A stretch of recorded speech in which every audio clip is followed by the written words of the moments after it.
still out here doing this. I've noticed that they're all basically in the Bible Belt, and that's unbelievable. To say that they disavow the use of their equipment in these executions.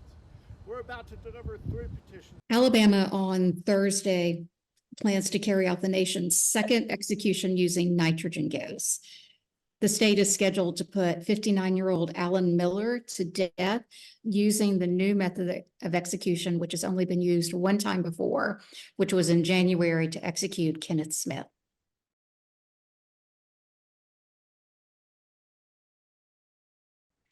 This is a new method of execution that the state of Alabama developed, in which a respirator type mask is strapped over the inmate's face while he is in turn strapped to a gurney.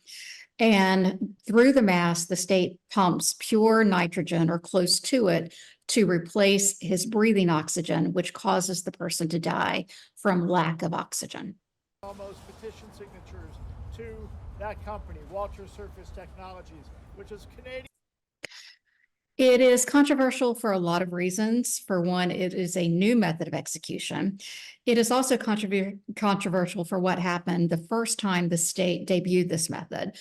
Smith in January appeared to shake on the gurney for several minutes, at least 2 minutes, to which opponents say is an indication that the death penalty, that this execution method does not work as well as the state promised.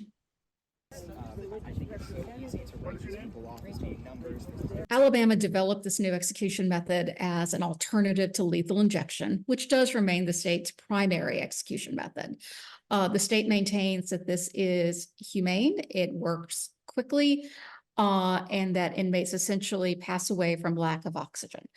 However, opponents are citing what happened during Smith's execution, where he appeared to shake on the gurney in like seizure-like convulsions for at least 2 minutes, followed by several minutes of like deep gasping breaths as a sign that there are problems, or at least that there are questions that should be answered about this method before it is used again.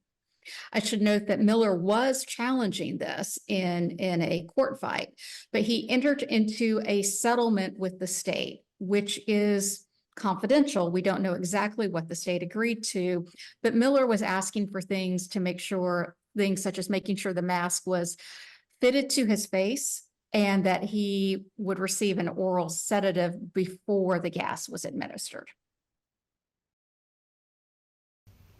As of last night, nitrogen epoxy as a means of execution is no longer an untested method. It is a proven one. It's the method that Kenny Smith ultimately chose, along with now 43 other death row inmates in our state.